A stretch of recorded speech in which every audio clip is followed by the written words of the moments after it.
कौन लुटावे हीरा मोती, कौन लुटावे हीरा मोती, कौन लुटावे हीरा मोती, कौन लुटावे हीरा मोती, कौन लुटावे हीरा मोती, कौन लुटावे हीरा मोती, कौन लुटावे हीरा मोती, कौन लुटावे रुपैया, कौन लुटावे रुपैया, अवध में बाजे बधैया, प्रगटे चारों भैया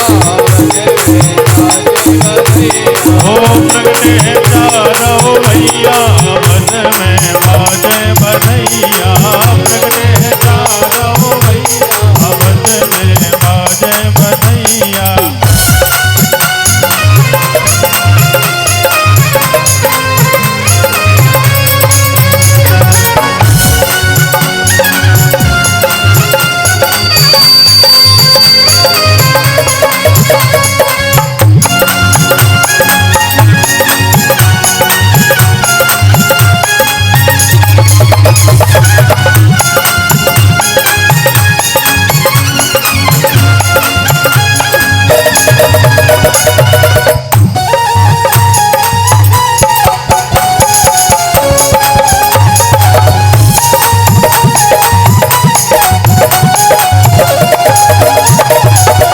राजा लुटावे हीरा मोती, राजा लुटावे हीरा मोती, राजा लुटावे हीरा मोती, राजा लुटावे हीरा मोती, राजा लुटावे हीरा मोती, राजा लुटावे हीरा मोती, राजा लुटावे हीरा मोती, राजा लुटावे हीरा मोती, मैया लुटावे रुपैया, ओ मैया लुटावे रुपैया, अवध में बाजे बधैया, लगते हैं चारों भैया, बाजे बधैया, बाजे बधैया, बाजे बधैया, बाजे बधैया, बाजे बधैया, बाजे बधैया, बाजे बधैया, बाजे बधैया, बाजे बधैया, लगते हैं चारों भैया, अवध में बाजे बधैया, लगते हैं चारों भैया अवध में बाजे बधैया।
ढप बाजे,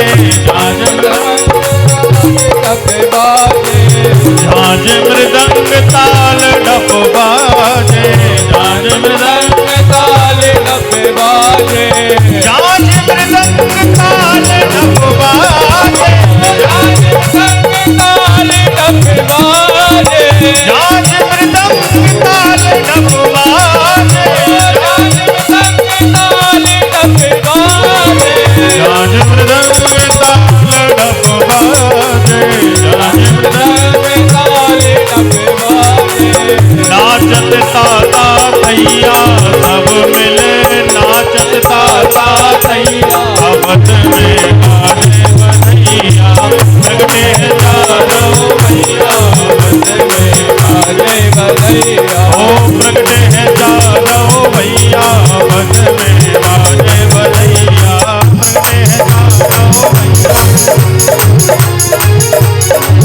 बाजे बधैया बाजे बधैया बाजे बधैया बाजे बधैया बाजे बधैया बाजे बधैया बाजे बधैया बाजे बधैया प्रगटे तारो भैया मन में बाजे बधैया प्रगटे तारो भैया मन में ओ प्रगटे तारो भैया मन में बाजे बधैया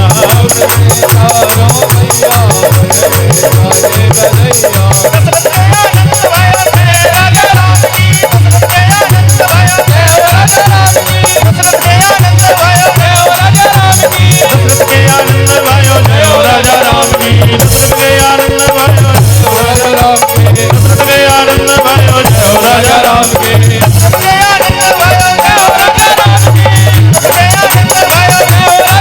की दशरथ के आनंद भयो जय राजा राम की ओ प्रगटे तारो भैया मन में बाजे बधैया प्रगटे तारो भैया मन में बाजे बधैया प्रगटे तारो भैया मन में बाजे बधैया प्रगटे तारो भैया अवध में बाजे बधैया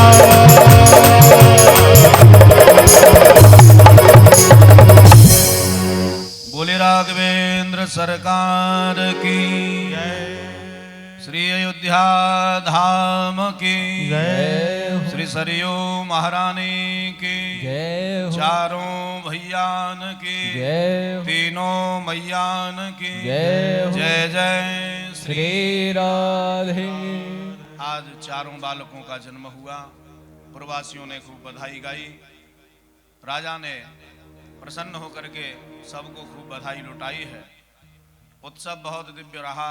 महाराज अयोध्या में धीरे धीरे महाराज समय हुआ तो महाराज गुरुदेव भगवान वशिष्ठ पधारे। जातक कर्म संस्कार प्रारंभ हो गया। स्वस्ति वाचन पुण्या वाचन नांदी मुक्सराद इत्यादि हुआ और सुंदर अवसर जान करके महाराज वशिष्ठ भगवान ने चारों बालकों का नामकरण संस्कार कराया है।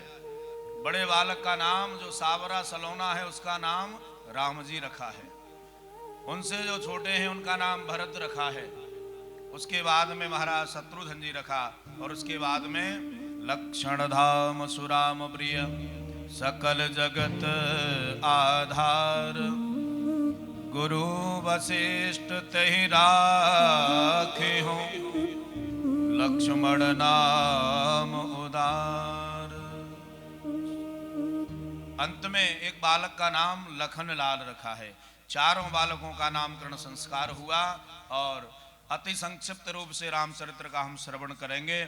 उसके बाद में महाराज भगवान अनेक प्रकार की बाल लीला महाराज अयोध्या जी में करते हैं। कई मानस जी में तो इतनी बाल लीलाओं का वर्णन नहीं है, परंतु और जो रामायण है उनमें बड़ी बड़ी सुंदर सुंदर लीला भगवान ने करी हैं। जैसे भगवान नंद नंदन श्याम सुंदर गोकुल में लीला करते हैं, ठीक वैसे ही भगवान श्री अयोध्या जी में लीला करते हैं। महाराज भगवान थोड़े से बड़े हुए, घुटमन चलने लगे हैं प्रभु।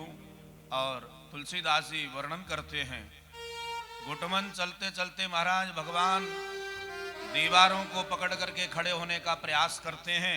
राघवेंद्र फिर गिर जाते हैं महाराज। और आज माँ कौशल्या के आंगन में साधुओं का वृंद भिक्षाटन करने के लिए आता है। आकर के अलग जगाता है। अलग जगा करके महाराज बार बार माँ कौशल्या को पुकारता है, माँ भिक्षान देही। तो माँ कौशल्या बाहर निकल करके आती हैं, भिक्षा दे देती हैं और भिक्षा लेकर के महाराज वो सब संत खड़े रहते हैं और कौशल्या के आंगन को देखते रहते हैं। तो एक दिन मैया ने पूछ लिया, बाबा आपके स्वरूप को देख करके तो लगता है कि आपके लिए भिक्षा गौड़ है, आप कुछ और दर्शन करने आते हो। तो जब महारानी कौशल्या ने पूछा तो समस्त परमहंस सिद्धों के नेत्रों में आंसू आ जाते हैं। माँ वास्तव में हम भिक्षा लेने के लिए नहीं आते, हम तो आपके राघव का दर्शन करने आते हैं। और माँ जब आपके राघवेंद्र सरकार आपके महलों के दीवारों के पत्थरों को पकड़ करके खड़े होते हैं ना, तो हमें अपने इस मानव शरीर से बड़ी जलन होती है। हे विधाता, यदि तुमने हमको मानव ना बना करके कौशल्या के भवनों की दीवारों का पत्थर बनाया होता, तो राम का कर कमल स्पर्श पाते ही हम धन्य बन जाते महाराज। ऐसा ऐसा वृंद महात्माओं का आता है और बड़ी सुंदर सुंदर लीला भगवान कर रहे हैं। एक दिन तो महाराज भगवान ने बड़ी सुंदर लीला करी। दशरथ जी का समय हो गया भोजन का। दशरथ जी भोजन करने के लिए आए तो महाराज देखा राघव नहीं है। कौशल्या, राघवेंद्र कहाँ है, बुला करके लाओ। तो महाराज स्वयं दशरथ जी ही बुलाने के लिए गए हैं और भगवान राघवेंद्र अपने बाल सखाओं के साथ में खेल रहे हैं महाराज। कि भोजन करत बोल जब राजा, नहीं आवत तजबाल समाज। कई लोग इस प्रसंग पर कहते हैं कि यही भगवान ने मर्यादा तोड़ दी है। अरे पिताजी बुला रहे हैं और राम जी नहीं आ रहे, फिर कैसी मर्यादा। देखो इसमें मर्यादा की कोई बात नहीं है। महाराज दशरथ जी गए, मानसकार ने शब्द लगाया है, भोजन करत बोल जब राजा। राजा जो है ना वो अहम का भाव है। अहम भाव लेकर के दशरथ जी जब गए तो राम जी बुलाने पर नहीं आते हैं। और जब महारानी कौशल्या गई तो कौशल्या के बुलाने पर भी राम जी नहीं आए। और राम जी आते नहीं हैं। राम जी अवध के उस राजभवन के आंगन से निकल करके गलियों में दौड़ जाते हैं और जब देखते हैं कि आज मेरी माँ अपने राजसी ठाट बाट को छोड़ करके जन्नी बन करके मुझे गलियों में पकड़ने के लिए दौड़ रही है, तब भगवान पकड़ में आ जाते हैं। और कौशल्या जी राम जी को लेकर के दशरथ जी की गोद में बिठा देती हैं। इसका भाव क्या है? वास्तव में यदि परमात्मा को कोई दिला सकता है तो वो कौशल्या रूपी भक्ति है। दशरथ ज्ञान है, ज्ञान रूपी दशरथ की गोद में भी परमात्मा को कौशल्या रूपी भक्ति ही बिठा सकती है, अन्यथा किसी के बस की बात नहीं है महाराज। और आज महाराज राम जी गोद में बैठे, सुंदर खीर का कटोरा दशरथ जी ने उठा करके राम जी के मुंह से लगाया, खीर खाने लगे भगवान। और अब दशरथ जी जैसे ही खीर के कटोरे को उठा करके स्वयं पान करने लगे ना खीर का, तो तुरंत राम जी दौड़ करके बाहर भाग जाते हैं। बोले क्यों भाग गए? मानो राम जी बताना चाहते हैं कि हम सब कुछ छोड़ करके, अपनी भगवत्ता का मान छोड़ करके तुम्हारा पुत्र बन के तुम्हारी गोद में बैठे हैं और आप फिर भी संसार के पदार्थों को देख रहे हो। जो संसार के पदार्थों पर दृष्टि रखता है वहां मैं रुकता ही नहीं हूं, दौड़ करके चले आए। पर हमारे ब्रज के संत भाव देते हैं कि भगवान दशरथ की गोद में से उठ करके क्यों दौड़े। मानो भगवान बताना चाहते हैं एक भक्त मेरा इस अयोध्या में निवास कर रहा है, जब तक मैं नहीं पहुंचूंगा तो वो भूखा ही रहेगा। वो कौन है? कागभूषुंडी महाराज। जब भगवान आए ना तो भगवान के मुंह पर खीर लगी थी, तो कागभूषुंडी जी आए और आकर के भगवान के मुखारविंद को चाटने लगे महाराज, तृप्त हुए भोजन से। मानो इस लीला के माध्यम से भगवान ने अपने भक्त को तृप्त किया है। बड़ी सुंदर सुंदर लीलाएं हैं, कहाँ तक वर्णन की जाए। हरि अनंत हरि कथा अनंता।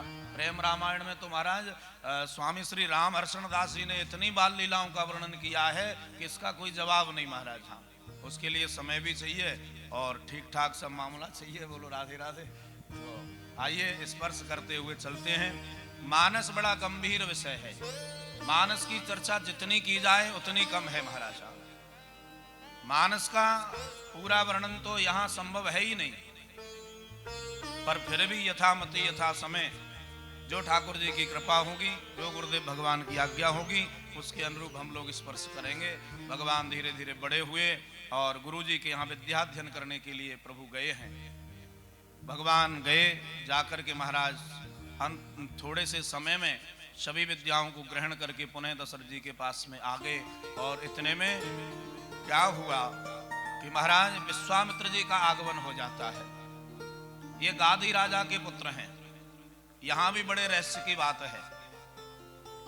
गादी राजा के पुत्र हैं। विश्वामित्र क्षत्रिय थे, शस्त्रधारी, पर इनके मन में एक बात बैठ गई थी। क्या? कि भगवान केवल ब्राह्मणों को मिलते हैं। तो इसलिए इन्होंने अपने क्षत्रियपन का त्याग कर दिया, शस्त्र रख दिए और शास्त्र उठा लिए और जंगल में जाकर के इतनी साधना करी कि ब्रह्म ऋषि की उपाधि प्राप्त हो गई इनको। पर आज देखो परमात्मा की लीला, जिन विश्वामित्र ने ब्रह्म की प्राप्ति के लिए गृहस्थ का त्याग किया था, वही ब्रह्म आज दशरथ के आंगन में बालक बन करके खेल रहा है।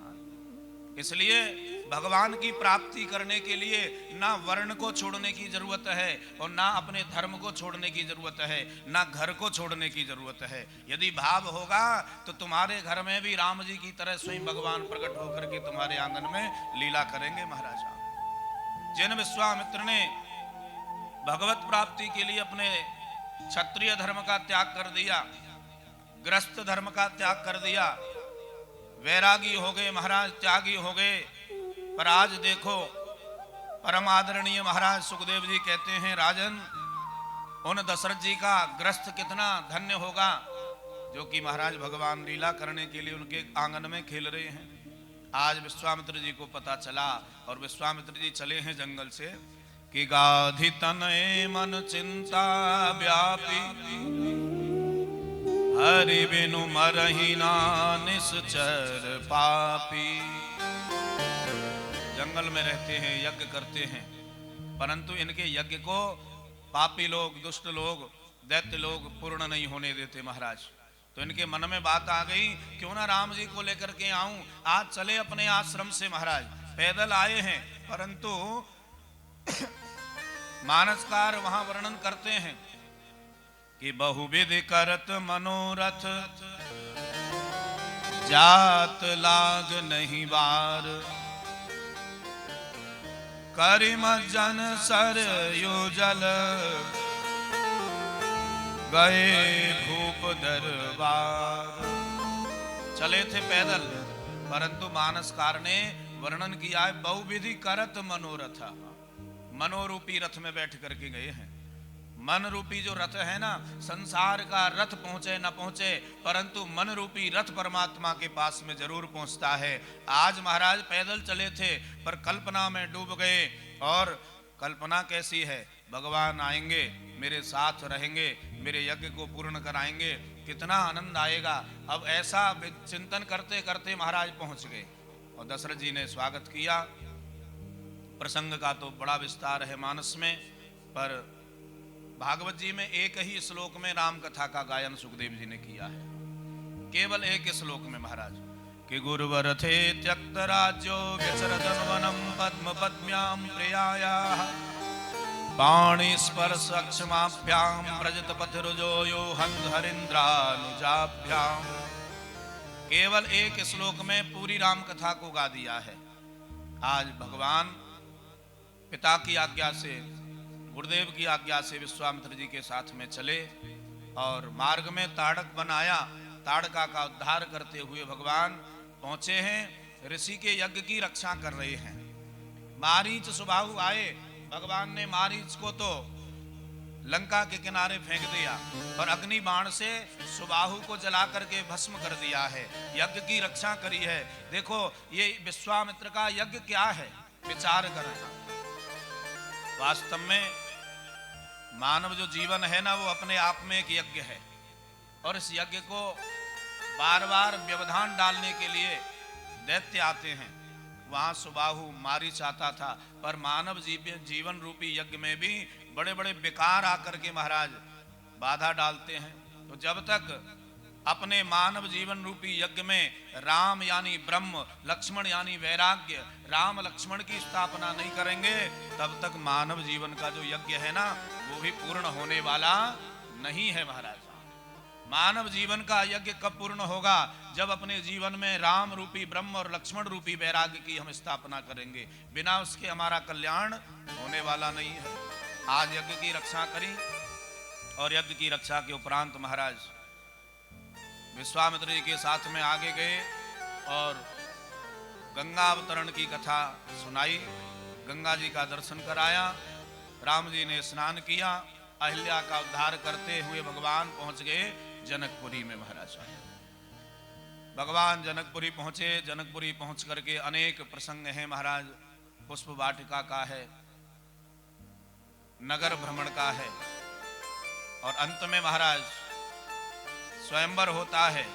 वहां भगवान धनुष का भंजन करते हैं। महारानी जानकी जयमाला लेकर के आती हैं, माल्यार्पण करती हैं।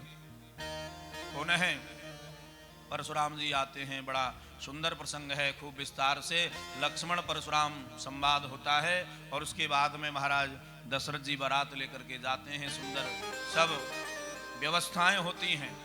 खूब महाराज आनंद आता है, खूब महाराज जेबनार होती है, खूब महाराज जनकपुर की नारियां अवधवासियों को गाली सुनाती हैं। खूब सुंदर सुंदर गाली सुनाती है महाराज। अनेक प्रकार की प्रेम चर्चा होते हुए भगवान विदा लेते हैं। जनक जी महाराज रोने लग जाते हैं। जनक जी जब बेटी की विदा होती है, विदाई होती है, तो जनक जी खूब रोते हैं। दशरथ जी की गोदी में सिर रख देते हैं। राजन, आज से इन पुत्रियों को अपनी पुत्री मानना। कोई अपराध हमसे बन गया हो तो उसको क्षमा करना। आपने हमारे ऊपर बड़ी कृपा करी, क्योंकि आप पृथ्वी पर किसी के मेहमान नहीं बनते। यदि मेहमान बनते हो तो इंद्र में स्वर्ग के मेहमान आप बनते हो, इंद्र के जाकर के। ऐसी आपकी गरिमा है। फिर महाराज विदाई देते हैं और धीरे धीरे बारात जो है लौट करके अवधपुर पहुंच जाती है। तीनों माताएं चारों नव दंपतियों का स्वागत करती हैं। और उसके बाद महाराज श्री अयोध्या में जो सैलाब आया है करुणा का, उस सैलाब का वर्णन कोई वक्ता, कोई कवि नहीं कर सकता है। उसमें हम जाएंगे भी नहीं, क्योंकि यदि चले गए और भाव बन गया तो महाराज ठाकुर जी का जन्म 9 बजे होगा। बोलो राधे राधे। हाँ, क्योंकि बड़ा गंभीर विषय है मानस का। मानस का एक एक पात्र इतनी ऊंचाई पर जीता है कि हम कल्पना भी नहीं कर सकते महाराज। कहां तक वर्णन करें। राम जी वनवास चले जाते हैं, जानकी जी भी उनके साथ जाती हैं, लक्ष्मण जी भी उनके साथ जाते हैं महाराज। भरत जी महाराज आते हैं, नंदीग्राम चले जाते हैं। तो देखो एक ही पात्र बचता है अयोध्या में। ये पात्र बड़ा दयनीय है। ये पात्र है महाराज शत्रुघ्न जी। और इतनी किसी वक्ता की, किसी कवि की हिम्मत नहीं है कि शत्रुघ्न के बारे में कुछ लिख सका हो आज तक। उर्मिला जी को लेके कुछ लिख सका हो, मांडवी को लेकर के, श्रुत कीर्ति को लेकर के कुछ लिखा गया हो, आज तक हमने नहीं देखा महाराज साहब। क्योंकि ये लोग इतनी साधना की इतनी ऊंचाइयों पर जी रहे हैं कि कुछ लोग आपको जीवन में ऐसे मिलेंगे कि कुछ लोगों से तो हम बात कर लेते हैं, परंतु कुछ लोग ऐसे भी मिलते हैं जिनको दूर से ही प्रणाम करके निकला जाता है महाराज। यही स्थिति अयोध्या के उन निवासियों की है। एक प्रसंग महाराज मैथिली शरण गुप्त ने लिखा है। कैसी कैसी ऊंचाई पर अयोध्या के मानस के वो पात्र जीवन जी रहे हैं। वनवास का समय था, पूरी अयोध्या में करुण वातावरण था। सेनाई बज रही थी तो ऐसा लग रहा था मानो कोई तीर छोड़ रहा हो। एक प्रसंग मैथिली शरण गुप्त ने लिखा है। जिस समय राम जी को वनवास हुआ ना, उस समय महारानी उर्मिला जो लक्ष्मण जी की पत्नी है वो चित्र बना रही थी। चित्र बना रही थी तो इधर में इनको तो कुछ पता ही नहीं था महाराज, वनवास हो चुका है। लक्ष्मण जी भी जा रहे हैं तो लक्ष्मण जी आज्ञा लेने के लिए गए उर्मिला जी के पास। और उर्मिला जी उस समय चित्र बना रही थी। जैसे ही द्वार खटखटाया, दौड़ करके उर्मिला ने द्वार खोला। और द्वार खोला तो द्वार खोल करके जैसे ही आई ना चित्र के पास में, तो चित्र को देख करके उर्मिला जी रोने लग जाती है। देवी क्यों रो रही हो, क्या कारण है? तो उर्मिला ने कहा मालिक मैं एक चित्र बना रही थी, वो चित्र मेरा अधूरा बना था, उससे पहले वो चित्र बिगड़ गया है।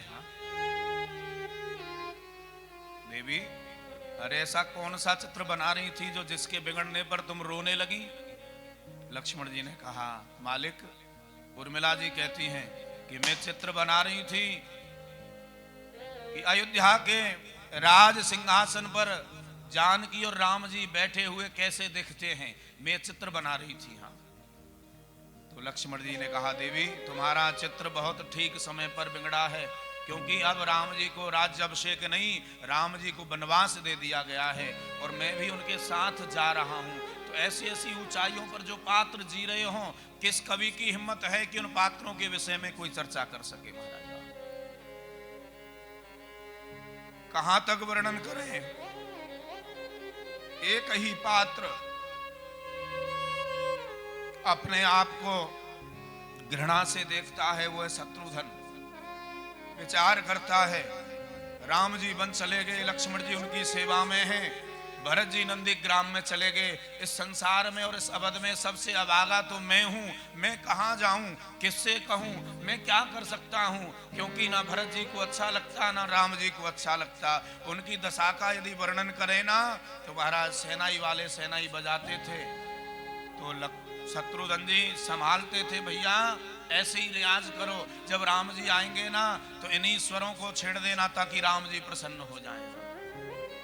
जिन गौ माताओं ने राम जी के वियोग में भोजन छोड़ दिया, पानी छोड़ दिया था, उन गौ माताओं के पास शत्रुघ्न जाते, उनसे बात करते, देवियों आप जलपान करना मत छोड़ो, देखो कैसी जर्जर हो गई हो, कैसी सूख गई हो, राम जी आएंगे तुम्हें देखेंगे तो दुखी हो जाएंगे, यदि तुम खूब भोजन करो, खूब जलपान करो, ताकि जब राम जी आवें और उनका अभिषेक हो तो तुम्हारे आंचल से दुग्ध की धार प्रवाहित होने लगे।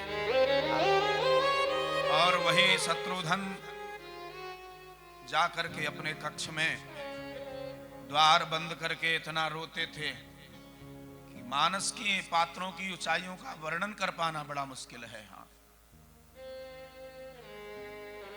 कई रसिकों ने, कई संतों ने बड़ी चर्चाएं लिखी हैं मानस की। कहां तक महाराज कहें, जब हनुमान जी आए ना महाराज संजीवन बूटी लेकर के,